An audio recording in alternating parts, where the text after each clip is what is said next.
toujours qu'il y a un scandale où ils ont au parce qu'il y a la famille, je rappelle, famille où ils sont victimes.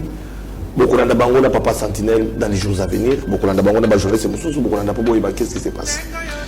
On accuse le gouverneur, il y a UDPS, il y a province de Maniema, Idrissa Mangala. Dans la conditionnelle. Dans la conditionnelle parce que affaire de la justice, parce que on a dit que le ministre n'a pas il y a moi là. On a dit gouverneur en gros ça qui filme adolescente. Na Kondo, il y a Ruth Marie Alphonse. On a mis le quartier Luamba na King. Alors, il semblerait que le gouverneur a sali du Cambodge et puis le gouverneur a tenté de faire avorter moi na wana na zemi oyo ici comme il y a 4 mois le Cambodge et sali makelele a tenté aussi de corrompre la famille na $15 000 ba oncle baboni.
Il y a un scandale où ils ont au parce qu'il y a la famille, je rappelle, famille où ils sont victimes. Beaucoup de bango na papa sentinelle dans les jours à venir. Beaucoup de bango na journée c'est beaucoup de pobo qu'est-ce qui se passe. On accuse le gouverneur, il y a UDPS, il y a province de Maniema, Idrissa Mangala. Dans la conditionnelle. Dans la conditionnelle parce que affaire de la justice, parce que on a dit que le ministre n'a pas il y a moi là. On a dit gouverneur en gros ça qui filme adolescente. Na Kondo, il y a Ruth Marie Alphonse. On a mis le quartier Luamba na King. Alors, il semblerait que le gouverneur a sali du Cambodge et puis le gouverneur a tenté de faire avorter moi na wana na zemi oyo ici comme il y a 4 mois. Le Cambodge est sali makelele a tenté aussi de corrompre la famille na $15 000 ba oncle baboyi.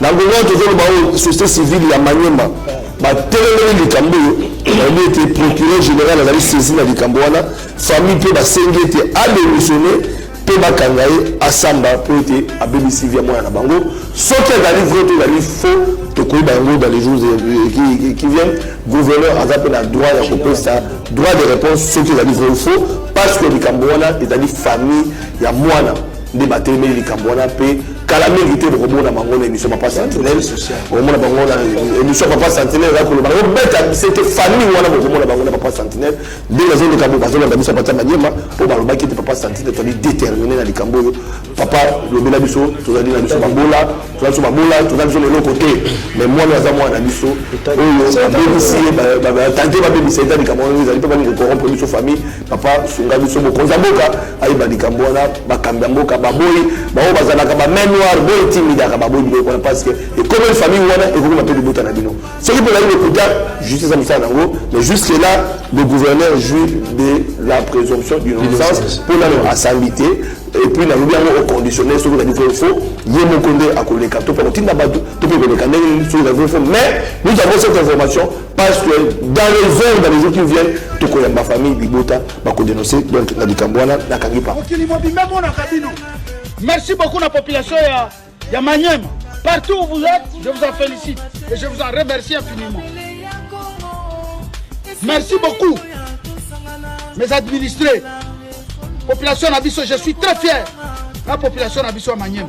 Fungola misu, munguna, mutu aye, pembeni na yo, yebiete, kimama una la police. La police, namoni mutu moko ayawa, tout le monde a réalisé ce Nous allons nous en charger. Le commissaire provincial de Maniema a invité la population de Tindouf à être vigilant et à dénoncer tout cas de criminalité à travers les numéros verts mis à sa disposition. Population Nabiso, il faut dénoncer. Population de Maniema, il faut dénoncer s'il vous plaît. Vous avez déjà le numéro que nous avons transmis. Vous avez mon numéro, vous avez le numéro de mon adjoint, vous avez le numéro du commandant ville. Vous avez 3 numéros que nous vous avons remis. Appelez à tout moment, nous sommes là pour ça. Ça c'est notre métier. Ça c'est notre métier. Vous nous appelez quand vous voulez. N'hésitez pas. Nous devons en finir une fois pour toutes avec ces bandits ici, qui se croient la nuit des petits. Merci beaucoup à la population de Maniema. Partout où vous êtes, je vous en félicite et je vous en remercie infiniment. Merci beaucoup, mes administrés. Population Nabiso, je suis très fier. La population Nabiso Maniema.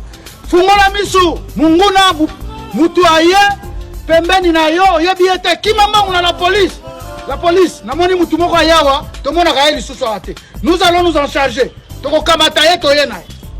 Le commissaire provincial de Maniema a invité la population de Tindouf à être vigilant et à dénoncer tout cas de criminalité à travers les numéros verts mis à sa disposition. Population Nabiso, il faut dénoncer. Population de Maniema, il faut dénoncer s'il vous plaît. Vous avez déjà le numéro que nous avons transmis. Vous avez mon numéro, vous avez le numéro de mon adjoint, vous avez le numéro du commandant ville. Vous avez 3 numéros que nous vous avons remis. Appelez à tout moment, nous sommes là pour ça. Ça c'est notre métier. Ça c'est notre métier. Vous nous appelez quand vous voulez. N'hésitez pas. Nous devons en finir une fois pour toutes avec ces bandits ici, qui se croient la nuit des petits.